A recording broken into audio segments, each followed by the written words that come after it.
Tribuners, Anda kembali menyaksikan Tribun Topik bersama saya Unika Bella yang akan mengajak Anda untuk mengulik beragam tokoh inspiratif. Salah satunya ini Bella sudah ada di Kabupaten Demak dan sudah hadir bersama dengan Bella langsung menyapa dari kantor DPRD Kabupaten Demak. Ada Bapak Haji Sri Fahrudin Bisri Slamet SE selaku Ketua DPRD Kabupaten Demak. Selamat siang Bapak, apa kabar? Siang, alhamdulillah sehat. Alhamdulillah sehat, baik ya Pak. Oke. Begitupun juga Tribuners, for your information, kami semua yang melakukan syuting pada hari ini sudah divaksin booster. That's me dalam keadaan sehat dan aman terkendali. Begitupun juga dengan Pak Slamet ya Pak. Yeah, sudah divaksin alhamdulillah booster sudah juga. divaksin juga. Semoga Tribuners semua juga sudah divaksin semuanya. Iya. Jadi kita sehat semuanya. Salam sehat Amin. untuk Salam Tribuners sehat. semuanya. Ya. Baik, Pak, di Tribun Topik kali ini kita akan membahas terkait optimalisasi fungsi DPRD Kabupaten Demak, yang mana kita ketahui sendiri ini banyak juga infrastruktur yang sudah berjalan ya Pak di DPRD Kabupaten Demak sendiri. Iya. Tadi saya juga sudah melewati jembatannya Pak, luar biasa sekali. Nah ini sebelum menarik panjang pembahasan terkait optimalisasi fungsi DPRD Kabupaten Demak, sebelumnya Pak Slamet sendiri ini terjun di dunia politik sejak kapan? Kemudian apa yang melatar belakangi Bapak masuk di dunia politik ini? Silakan Pak. Jadi saya dari 97. 97, 25 tahun yang lalu. Iya, 97 saya pertama kali menjadi pengurus ranting. Ya. Pengurus ranting. Jadi setingkat desa. Itu namanya pengurus ranting. Dan alhamdulillah dari pengurus ranting ini tahun 2021 saya jadi ketua PAC PDI Perjuangan di Kecamatan Meranggen. Ya. Dan 2004 kita ikut pertama kali mencalonkan diri jadi anggota legislatif gitu. Jadi keinginan saya untuk terjun di dunia politik ini karena kesukaan saya kepada seorang tokoh pendiri bangsa yaitu Bung Karno. Yang ini pinnya ini kita pasang nanti. Tersemat di peci ya. Iya. Baik, artinya bahwa beliau adalah sebagai bapak ideologi dan alhamdulillah saya terjun di dunia politik ini lewat PDI Perjuangan. Baik. Hingga sekarang pasti. Ya alhamdulillah hingga sekarang. Menjadi ketua DPRD. Iya. Jadi 2004 itu saya jadi anggota DPRD. 2009 saya jadi ketua komisi C DPRD Kabupaten Demak.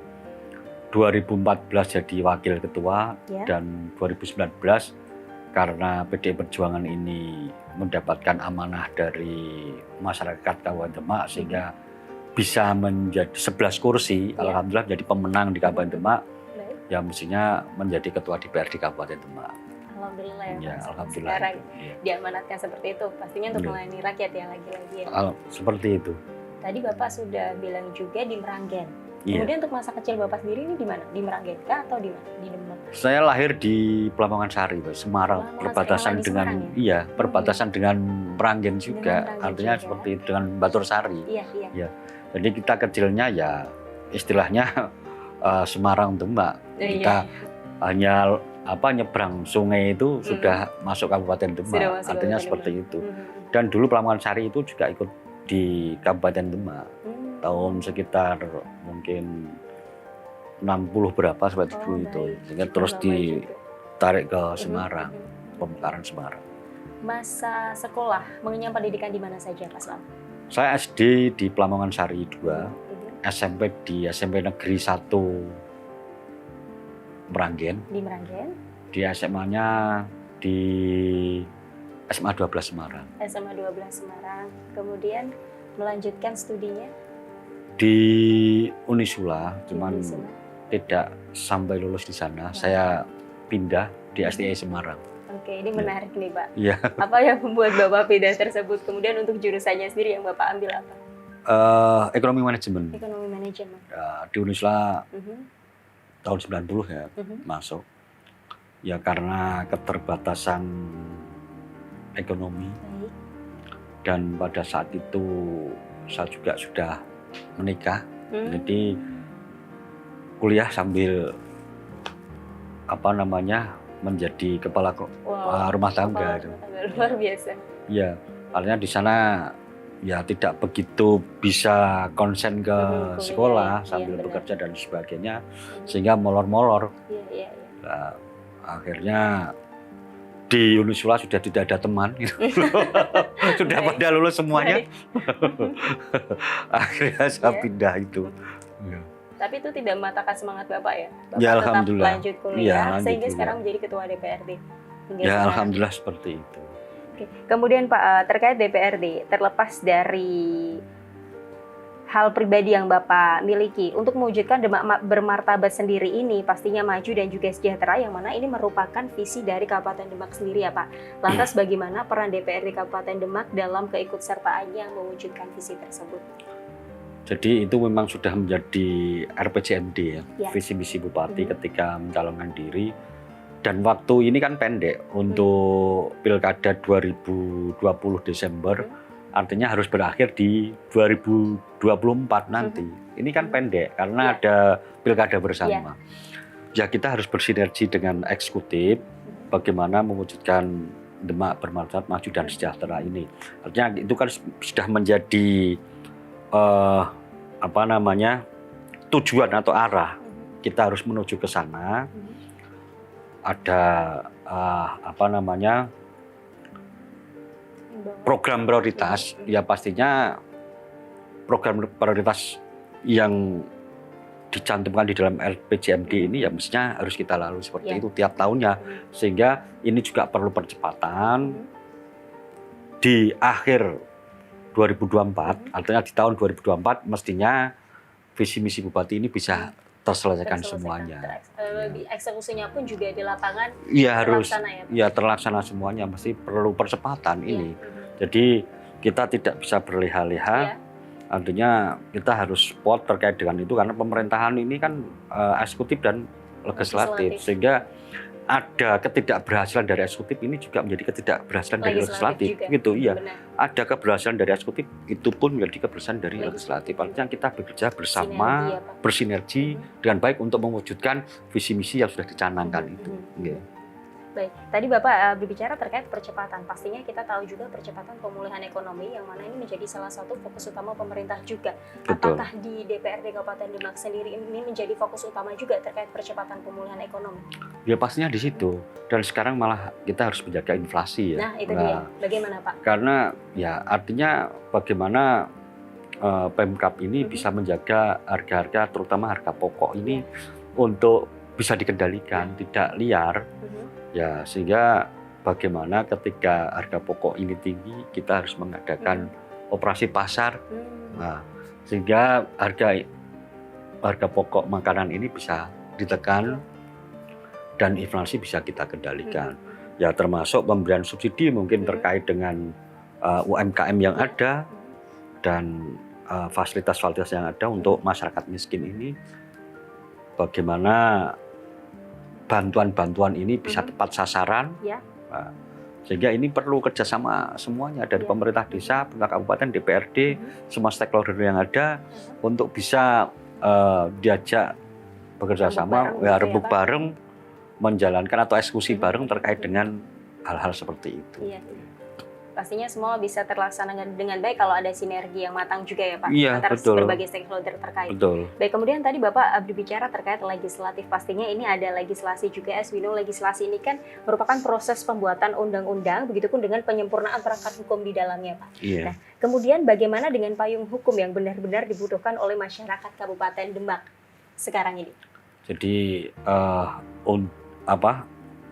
peraturan daerah dibuat adalah untuk kepastian hukum. Yang kedua adalah untuk menjawab kebutuhan masyarakat. Nah, salah satunya itu.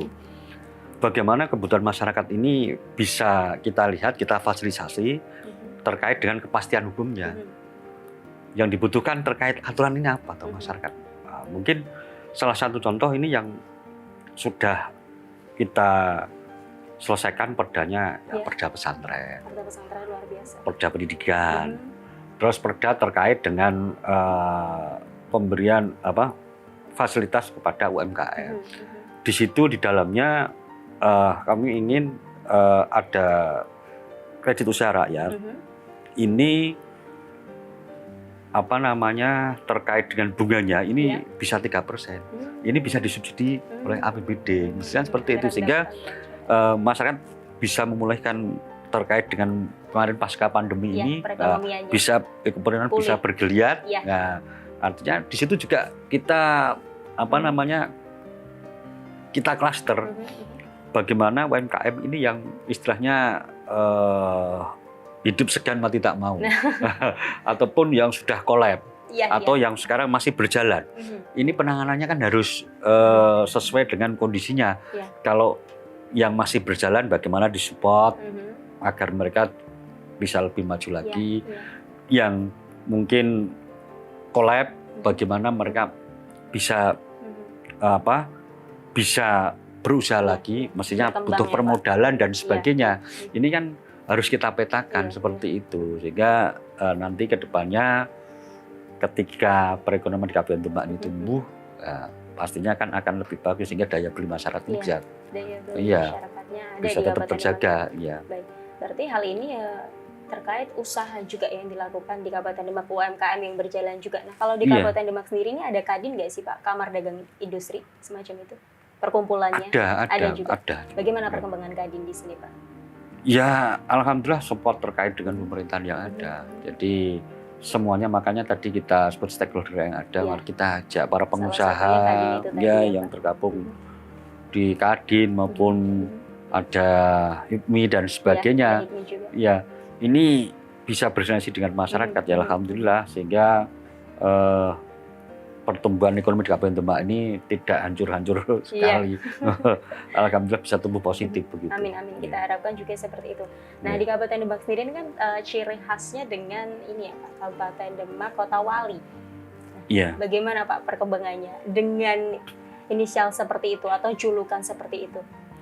Ya pastinya kita harus bisa menjaga. Kota Wali ini kan artinya kan ya pesantren dan sebagainya. Bagaimana Demak bersih dari segala macam hal-hal yang bisa merusak citra Kabupaten Demak. Artinya bahwa terkait dengan hiburan liar, bagaimana kita bisa mengatasi itu dan sebagainya. Dan ini juga perlu bersinergi dengan Polres, dengan Kodim, Satpol PP. Ini artinya harus bersinergi semuanya sehingga Demak sebagai Kota Wali ini bisa terjaga marwahnya. Dan bagaimana Demak yang sudah terkenal banyak pesantrennya ini bisa menghasilkan generasi-generasi muda yang akhlakul karimah. Mestinya kan harus ke sana. Jadi didikan kita tidak hanya didikan hanya sekolah yang nasional, tapi bagaimana sekolah keagamaan ini bisa tumbuh bersama. Artinya madrasah-madrasah yang ada ini perlu kita support agar pendidikan ini bisa merata dan warga masyarakat Kabupaten Demak ini bisa mendapatkan dua pendidikan. Pendidikan formal dan informal yang keagamaan ini. Ini setelah kita rasakan, karena ini pengalaman saya pribadi. Saya hanya di sekolah negeri saja, tidak di madrasah. Ini ya merasa kekurangan ketika kita sudah terjun di masyarakat. Dari sisi religiusnya dan sebagainya. Hingga ketika matang di duanya, di sekolah keagamaan maupun di sekolah yang umum, yang formal, ini kita akan menjalankan dua manfaat, istilahnya kan begitu. Dan pastinya menjalankan hidup pun juga balance ya Pak? Iya, seperti itu. Jadi memang kita harus support terkait dengan pendidikan keagamaan MI maupun yang jalur itu, sehingga di Kabupaten Demak ini mestinya harus kita buatkan aturan juga bagaimana untuk bisa sekolah di dua itu. Ya, cuman nanti ini masih menjadi wacana. Apakah ini melanggar HAM enggak kalau ketika ada keharusan dan sebagainya? Karena aturan kan tidak boleh melanggar HAM dan sebagainya. Ini masih kita kaji. Kalau itu nanti bisa diperbolehkan kita jalan. Berarti harus lulusan dan bisa baca Al-Qur'an istilahnya itu. Baik. Itu di Kabupaten Demak sendiri. Nah, tadi Bapak bicara terkait aturan. Pastinya hal ini ada juga pengawasan. Terkait pengawasan, Pak, bagaimana untuk optimalisasi fungsi DPRD dalam pengawasan pemerintah daerah dalam hal ini di Kabupaten Demak? Silakan, Pak. Ya, DPRD kan mempunyai 3 fungsi ya. Legislasi, pengawasan, dan budgeting. Ini kita sudah ada hanya sendiri bahwa pengawasan ini lebih kita titik beratkan kepada komisi-komisi yang ada. Jadi mitra kerjanya ada. Katakanlah Komisi D ini kan pendidikan dan kesejahteraan. Komisi D itu berarti mengawasi terkait dengan dinas pendidikan, terkait dengan kesehatan, bagaimana kesehatan di masyarakat ini apakah sudah terpenuhi atau belum, terkait dengan jaminan kesehatan apakah benar-benar sudah sesuai dengan aturan apa belum, kan begitu. Jadi pendidikan kemarin pendidikan yang jarak jauh atau blended learning, dan sekarang ini sudah harus tatap muka dan sebagainya. Ini kan mestinya juga menjadi titik fokus kami, walaupun titik beratnya nanti ada di komisi-komisi. Jadi komisi memberikan masukan ke kita yang namanya aspirasi. Nah, itu nanti akan kita tuangkan. Jika ada hal-hal yang memang harus kita tindak lanjuti, kita koordinasikan dengan eksekutif. Mana begitu. Yang harus dilakukan dulu, mana yang mendesak, mana betul, yang tidak begitu betul, ya? Betul, ya skala prioritas kan. Baik, skala prioritas. Terkait skala prioritas, kemudian tadi Bapak menyebutkan terkait aspirasi juga. Nah, untuk suara rakyat sendiri yang ada di Kabupaten Demak ini mayoritas mereka berbicara tentang apa, Pak? Untuk saat ini berbicara terkait dengan ROP. Oke, baik. Itu bisa dijelaskan, Pak? Jadi Kabupaten Demak ini kan ada 4 kecamatan yang dilanda ROP. Sayung, Karangtengah, Bonang, dan Wedung. Mengantisipasinya bagaimana? Ini mengantisipasinya untuk sekarang ini penanganan mangrove. Karena ini juga perlu biaya besar ya. Jadi kita juga mohon kepada provinsi dan pusat. Dan kemarin pada saat kita persetujuan APBD, di saran kita pada saat rapat Banggar agar desa-desa pesisir ini bisa menganggarkan untuk penanganan ROP. Jadi istilahnya kita tanggulangi bersama sesuai dengan kewenangannya masing-masing atau sesuai dengan tingkatannya. Desa mestinya mengeluarkan anggaran yang desa pesisir untuk penanganan ROP. Kabupaten juga harus begitu. Provinsi ya kita mintanya ya seperti itu, pusat seperti itu. Sehingga penanganan bareng-bareng dari desa sampai dengan pusat ini kita harapkan bisa komprehensif, begitu bisa menyelesaikan grand design yang sudah kita tetapkan. Begitu. Dengan persiapan yang masif itu tadi ya Pak, yang matang itu tadi ya Pak. Ya dari berbagai sektor, ya mestinya pengusaha juga kalau perlu kita libatkan untuk ikut berpartisipasi dalam masalah ini kan masalah Kabupaten Demak bukan hanya masalah 4 kecamatan saja, tapi ini masalah Kabupaten Demak. Ketika itu dibiarkan akan ada daerah-daerah yang hilang. Sayung ini kan sudah hilang beberapa, Dukuh. Dan nanti kalau itu dibiarkan, Bonang pasti akan terjadi seperti itu, Wedung akan terjadi seperti itu. Sehingga nanti wilayah Kabupaten Demak akan terkikis, ya hanya yang sebelah selatan saja, yang utara ya hilang. Nanti kalau ada 4 kecamatan akan hilang kalau tidak kita pikirkan bersama. Nah, ini perlu konsep yang matang sehingga penyelesaian ini bisa terselesaikan dengan baik. Dan kita harapkan ya tidak ada Dukuh lagi yang hilang di ya, Pak, ya. Kabupaten Demak. Tidak terkikis lah, seperti itu. Lantas bagaimana sinergi yang dilakukan Ketua DPRD Kabupaten Demak berserta dengan jajarannya, dengan Bupati juga yang ada di Kabupaten Demak? Ya ketika kita membahas anggaran ya pastinya kita alokasikan anggaran untuk ke sana. Ya untuk penanganan masalah abrasi itu. Jadi kita bersama karena fungsi kita juga ada di anggaran itu. Pastinya kita koordinasikan dengan TAPD bagaimana ini bisa berkelanjutan penyelesaian ini. Ini berarti Bapak sudah berapa tahun Pak sebagai Ketua DPRD hingga sekarang? Ketua DPRD mulai dari 2019. 2019 hingga sekarang, nanti apakah mau lanjut ke atas Pak? Jadi untuk kita ini kalau di PDI Perjuangan ini kan bagaimana partai ini mekanismenya sudah ada. Ketika kita mau nyalek dan sebagainya, ya pastinya lewat mekanisme partai yang sesuai dengan aturan yang ada. Jadi kita tidak bisa langsung, oh saya mau begini ya, kita tidak bisa. Sesuai dengan partai. Ya sesuai dengan partai, kita ngikut aja jalannya seperti apa. Tapi harapan Bapak? Mau ditempatkan di sini lagi, ya alhamdulillah. Pengennya tetap di sini atau di mana? Ya kalau keinginan ya tetap ya di sini. Kalau keinginan. Tapi kan ya tergantung semuanya di DPD dan DPP partai yang berwenang. Pengalaman yang tidak pernah terlupakan selama menjadi Ketua DPRD Kabupaten Demak apa Pak? Yang menyenangkan dan tidak menyenangkan? Ya pastinya kan karena banyaknya permasalahan, ya pastinya di demo itu. Saya baru dilantik sudah ada demo masuk ya. Karena ada persoalan-persoalan kemarin yang belum terselesaikan. Tapi ya alhamdulillah ketika kita berikan ruang untuk bisa berdialog dengan kita, ya alhamdulillah demo-demo seperti itu ya sekarang tidak ada. Ya lebih banyak mereka audiensi dengan kita untuk menyelesaikan masalah. Nah ini dari demo yang mestinya demo itu kan banyak merugikan orang lain. Nah, bagaimana aspirasi mereka bisa tersampaikan tapi tidak merugikan orang lain, ya biasanya kita ajak dialog, artinya bagaimana mereka beraudiensi dengan kita, malah itu lebih enak. Ya lebih enak. Pikiran yang dingin ya. Ya di situ kita undang eksekutif terkait dengan permasalahan apa. Benar. Biasanya kan tenaga kerja itu kan. Paling banyak itu ya. Iya, itu paling banyak terkait dengan upah minimum. Nah, alhamdulillah ini karena sering kita ketemu, kita ajak dialog, ya alhamdulillah.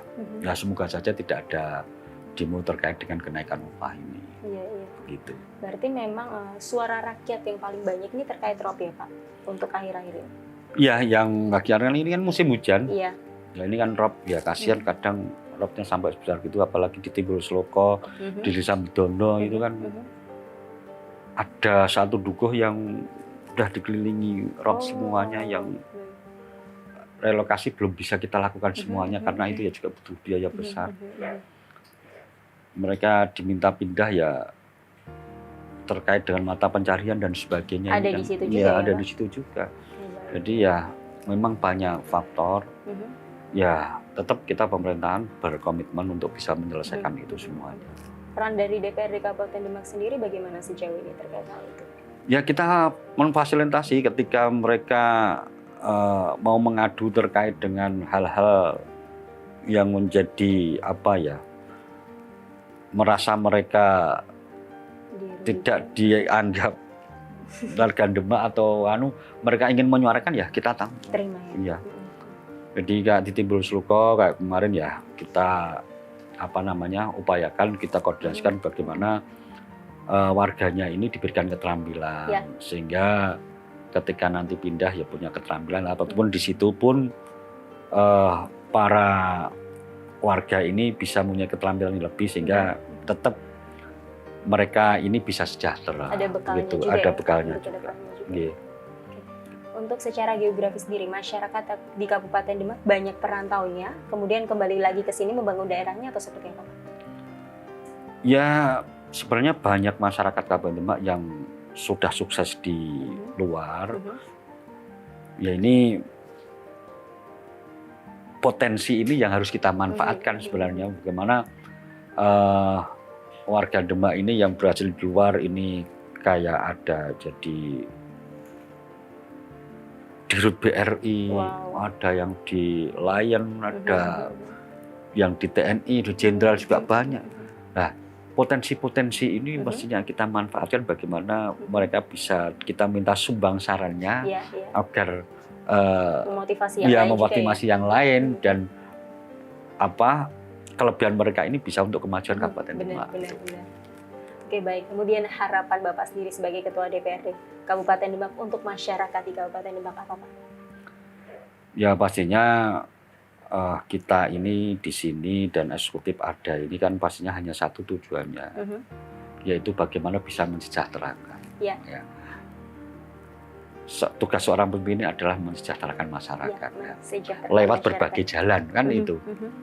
Ya mestinya concern kita harus ke sana, bagaimana masyarakat ini bisa sejahtera dan masyarakat bisa sehat. Sehingga bagaimana caranya kan tadi ada tahapan yang sudah ada di RPJMD tadi.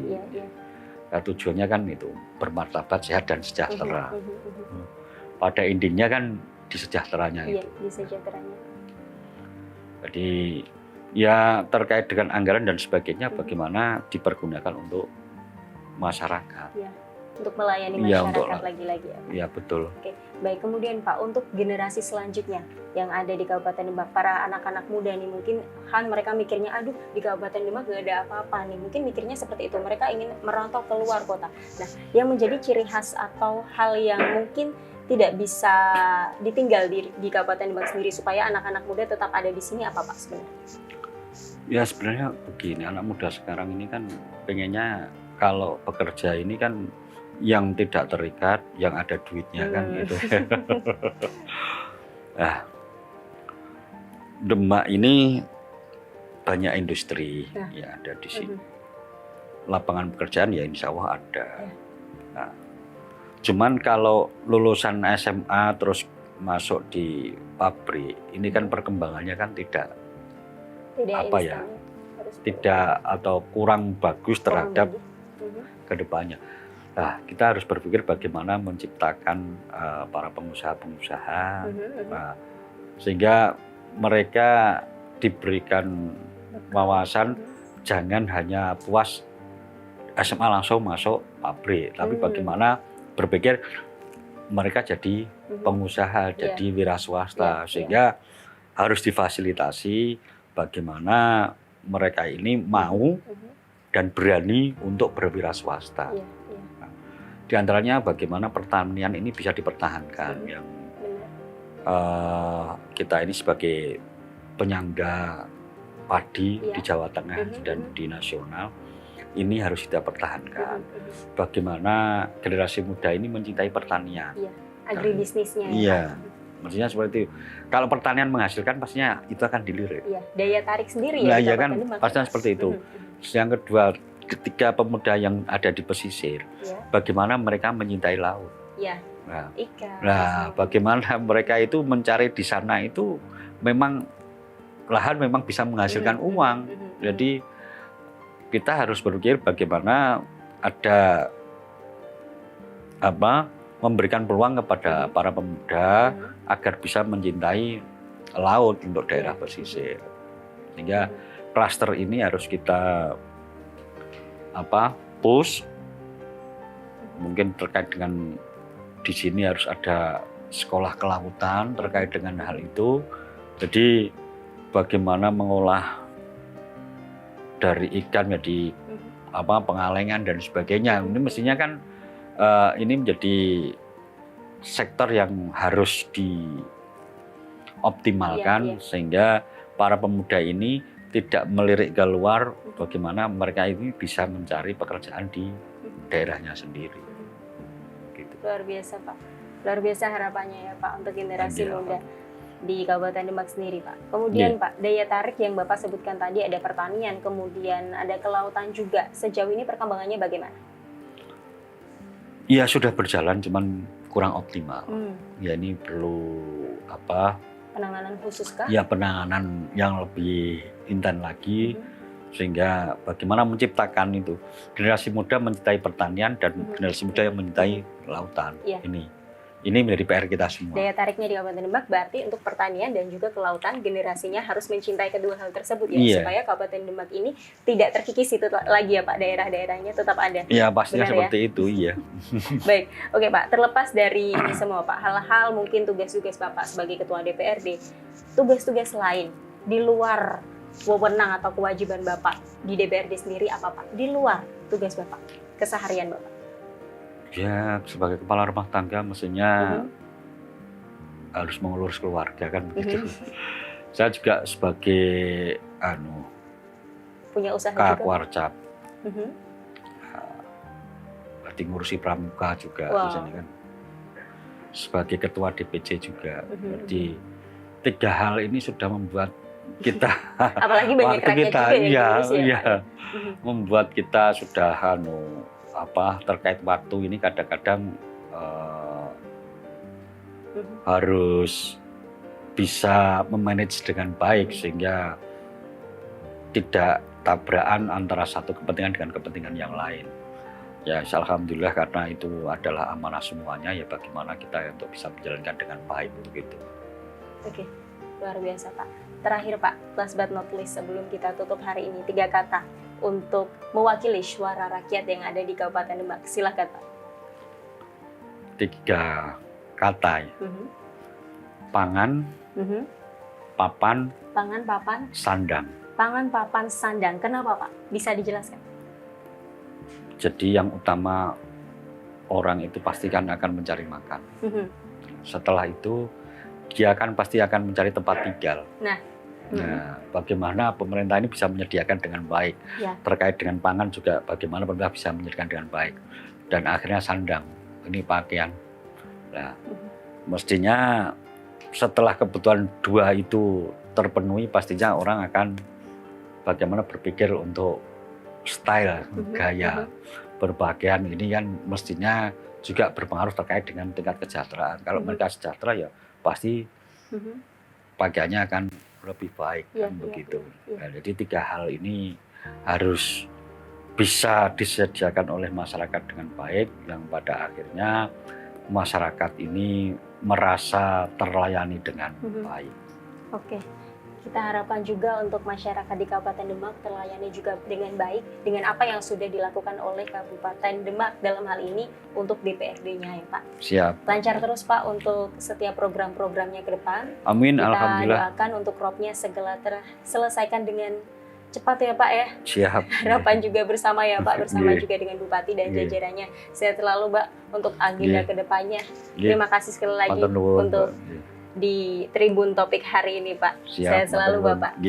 Dan Tribuners, demikian untuk Tribun Topik hari ini, dan kesimpulan yang bisa diambil adalah optimalisasi tanpa aksi tidak akan bergerak masif tanpa pergerakan yang aktif. Begitupun juga di Kabupaten Demak, bergerak aktif bersama dengan stakeholder terkait. Demikian untuk Tribun Topik hari ini. Saksikan terus Tribun Topik only on channel YouTube Tribun Jateng. Don't forget to subscribe, like, comment, and share this video. And then turn on your notification bell to find out more all about Tribun Jateng. Saya Unika Bella, mewakili segenap kru yang bertugas pamit undur diri bersama juga dengan Bapak Slamet, Ketua DPRD Kabupaten Demak. Terima kasih, sampai jumpa dan salam Tribun.